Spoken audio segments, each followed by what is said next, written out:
So anyway, I told Steve, yeah, I'd be more than happy to do the Kansas City radio program, and oh, kind of got me thinking, buddy. I mean, maybe we should do Bowling Evolved again. I mean, we used to do that show, right?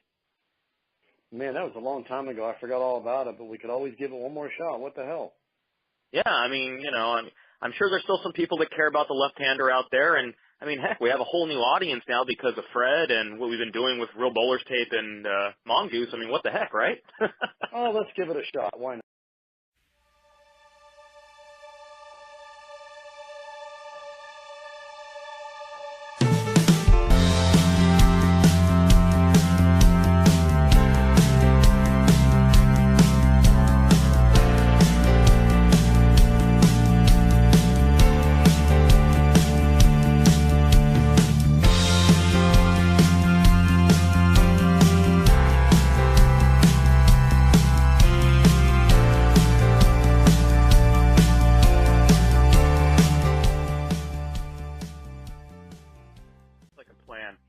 Ladies and gentlemen, this is Dustin J. Markowitz coming to you, taped as always from the gem along the Colorado River, Fort Mojave, Arizona, bringing yet another edition of your favorite bowling talk show, Bowling Evolved.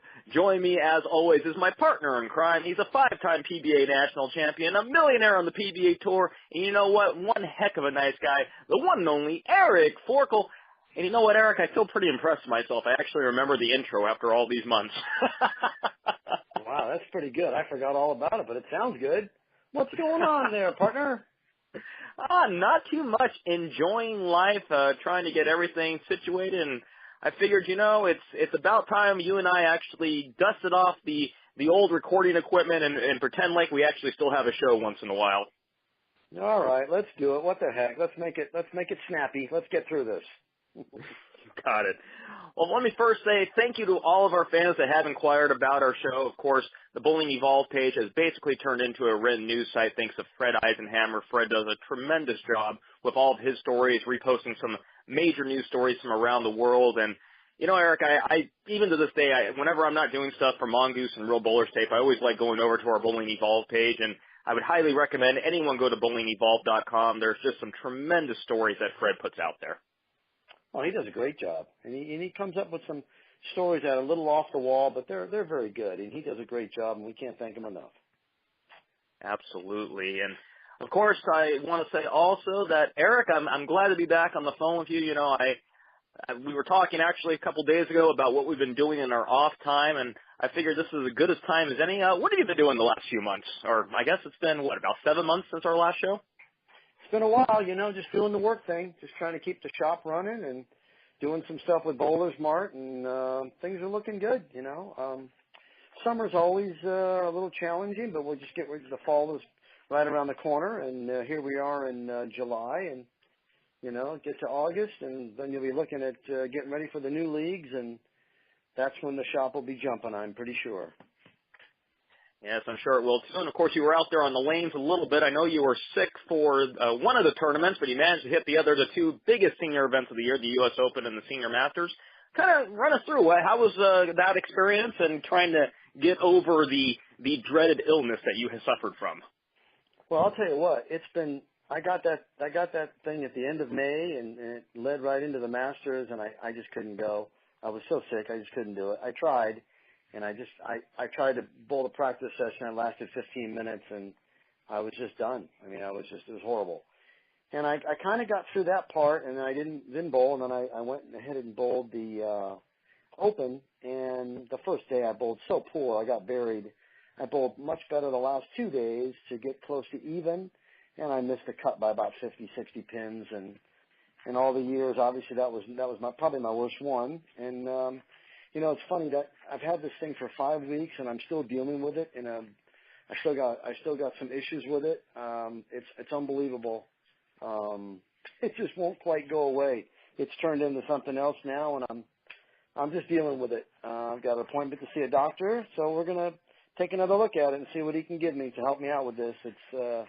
It's got a life of its own, I guess. So it's been an interesting 5 weeks, to say the least. It's been that way. It seems like up and down the West Coast. I know I was out there in the beginning of last month with that viral infection I had. I mean, I was out for like 9-10 days. I mean, just miserable. And I was talking to the pharmacist out here. I guess late season flu or early season flu. I'm not sure which, but I mean, it's dropping in the lungs. You see a lot of cases of bronchitis, pneumonia. It's been awful. Yeah, like I said, the bronchitis, I had the whole thing, a sinus infection, and I'm still dealing with it. And I've got my annual with my normal doctor coming up in about 2 weeks, and we'll go over one more time. And I'm sure it's on the way out. It's just lingering, but in the meantime, I have managed to go back to the gym the last week and a half, and I've tried to rededicate myself into getting in better shape. And so far, I'm on week 2, and I'm getting there. So I've got a different outlook for the new season coming up, and I think I'm going to spend more time in the gym and not as much time practicing.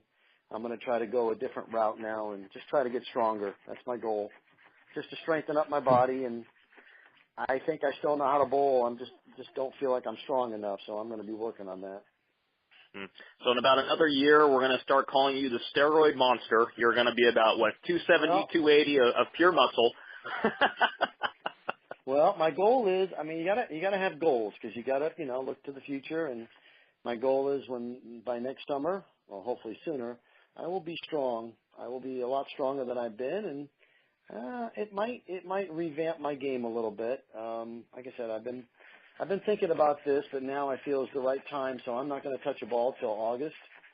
I'm going to give myself 6 weeks not to touch a ball, and I'm just going to spend 6 weeks in the gym and just try to get stronger. And then when I come back to the game, I'm going to try to come back in a slightly different way. I'm going to see if it helps. I made up my mind, and I'm in week 2 of doing it, so we'll see what happens. I got together with a trainer, and she gave me a program, and I'm going to work on it, and I'm going to try to revamp myself a little bit and try to become a little more productive. That's the game plan. Well, I'm sure all of our fans wish you the best. I, of course, wish you the best. I mean, we've been friends for quite a long time, and, I still consider you one of the greatest bowlers I've ever seen in my life, and I'd love to see you get back to that once again. Well, I appreciate that, Dustin. And like I said, I haven't done myself any favors the last couple of years, and I just think it's time to attack this thing in a different way, and I'm going to go at it. I'm just going to try to get physically stronger, my legs, my back, my arms, and I'm going to see if it actually helps me in today's environment. I've been thinking about this, and I'm actually going to go for it, and we'll see what happens. I'll definitely look forward to it, and, I'm not that far behind you, buddy. I mean, it's been a very interesting year for me as well, and, maybe when you come back, I'm closing back in on the level I was before I lost use of my right wrist, so. Yeah, you with your two-handed game, right? Yes. It's been very interesting, and in fact, I got a chance to talk a little bit about it yesterday on the Bowler Show with David Waswell. Had a tremendous time out of Kansas City yesterday, and one of the things I've been up to, of course, as we were discussing what we've been doing in our downtime, I actually took an active position with Mongoose Bowling Products and RealBowlersTape.com. I'm officially their digital media director now. Of course, I've been with Mongoose for 3 years now, I believe, and it's been just a tremendous ride. Steve Adams is such a great employer, a great person to bowl for. And of course, a little bit later on, we were going to talk about the history of Mongoose and Real Bowlers Tape. But with that being said, I did have an opportunity to start retraining myself on the lanes. For those of you that heard one of our previous shows, I ended up having essentially my tendons in my wrist are destroyed, more or less. I have severe atrophy on my tendons, and so it kind of forced me to go from a traditional one-hander to a two-hander, and I'm proud to say after about a year doing it, I'm averaging over 200 again. I've actually got my speed up, throwing 15 pounds again. My back's a little stronger. And, yeah, I'm really having a great time. It's actually opened up a facet of my game that I never even knew I had. So it's interesting. I give a lot of credit to the people that throw two-handed, that have learned two-handed, because I think unless you actually go through the process of retraining your body, it's really hard to explain to anyone.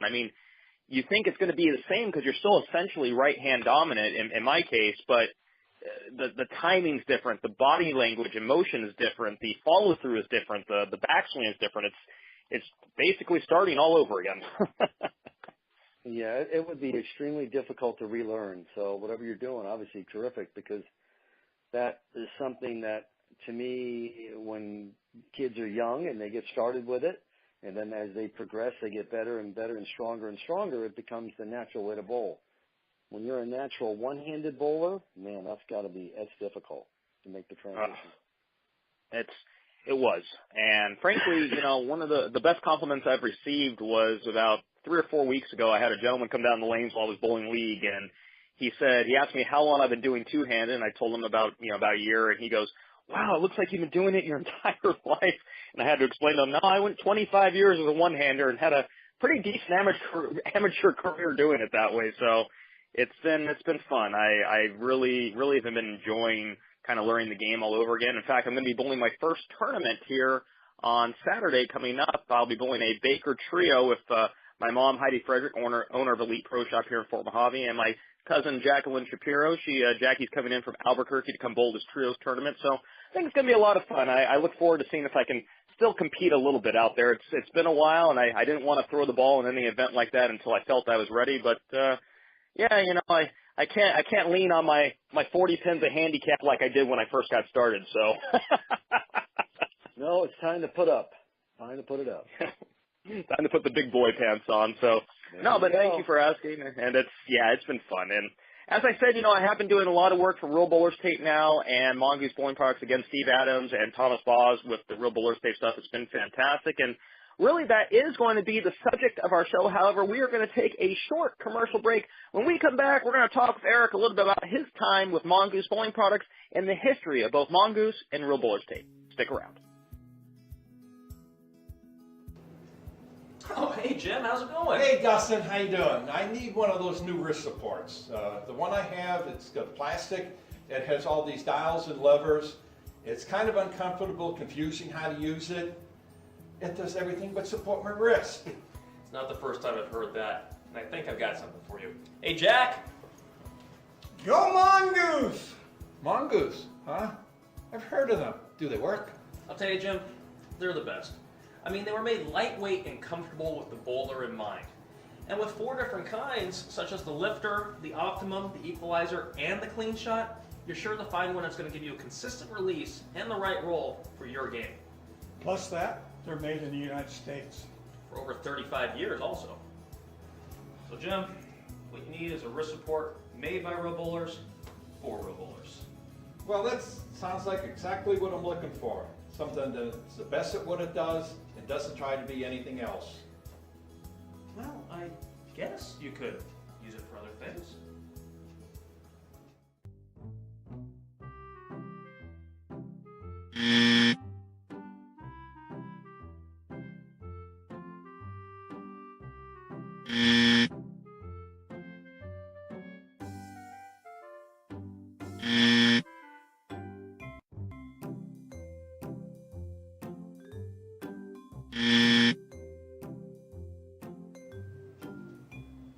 Nah.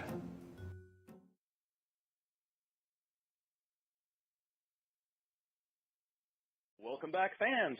Well, ladies and gentlemen, we are going to get into our bowling time machine and take you back to 1992.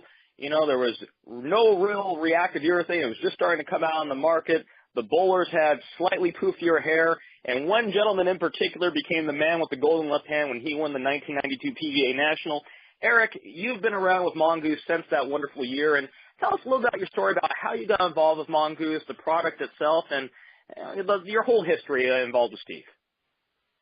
Well, it's pretty cool because Steve's been around a while, originally from down in San Diego area, toe shop down there, and he developed the glove.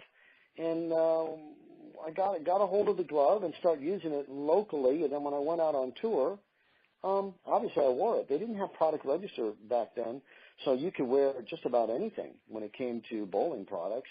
So I wore the glove, and a few other guys did as well. But most of the guys didn't wear a glove, but it helped me, so I used it.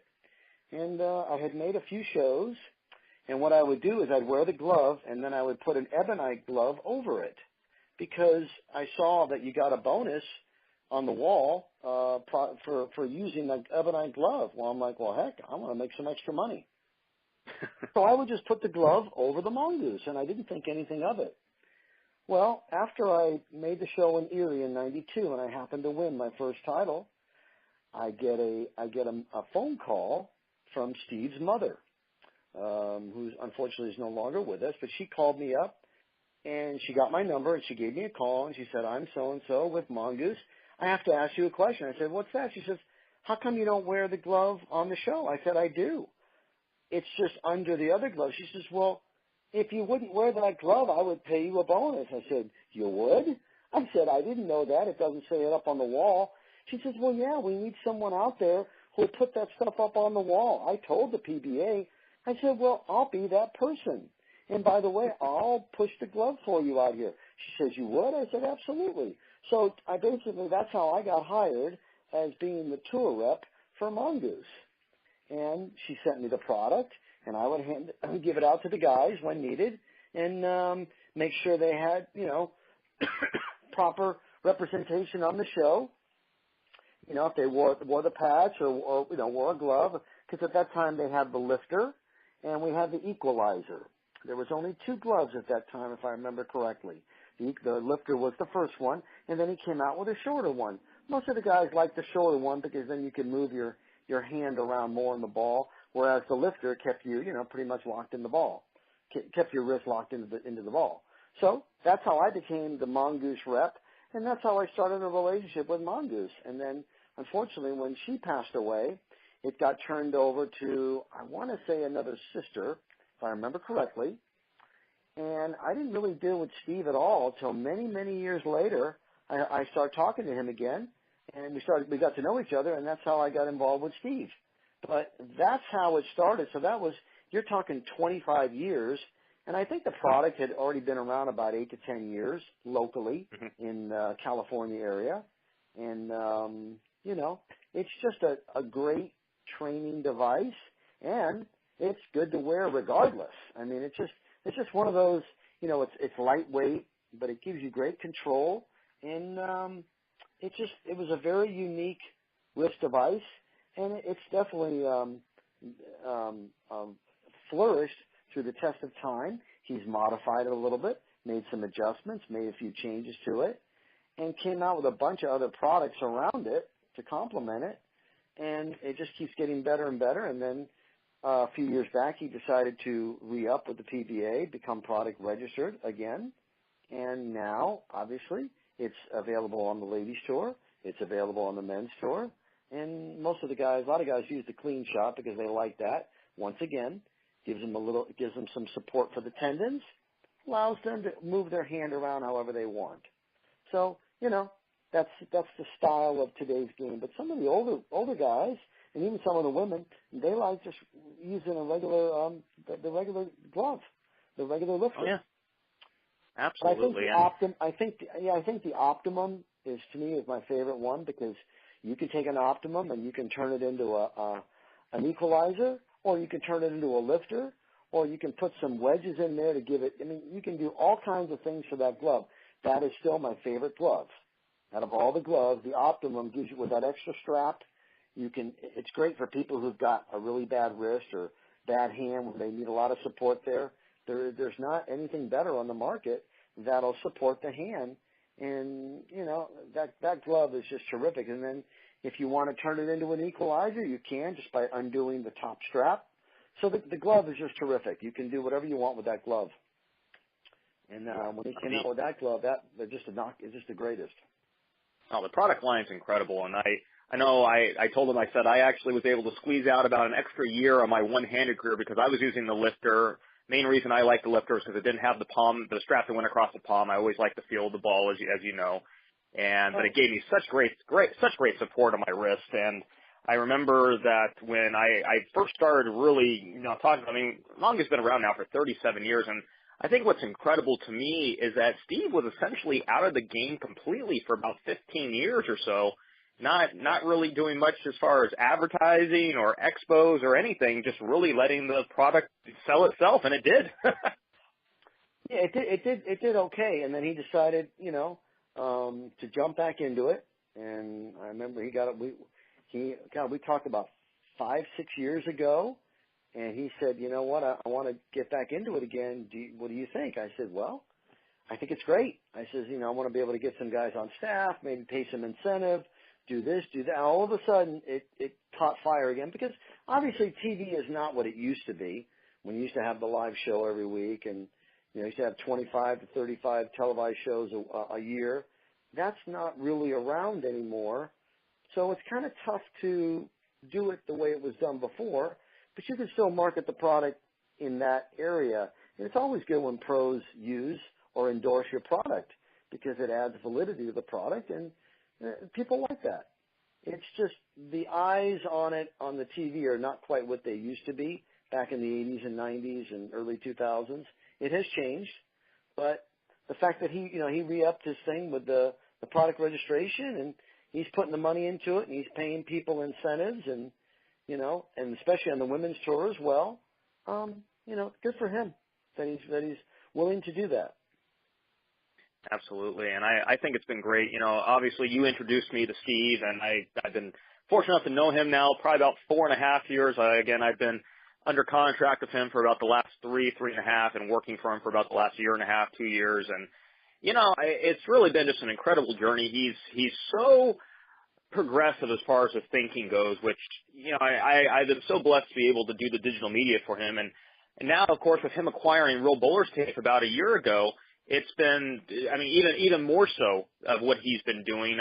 We started out talking about little things here and there about contests and videos, and now, you start seeing digital media all over the place, and even the biggest names in the business are starting to get involved with either the Mongoose side or the Real Bowlers Tape side.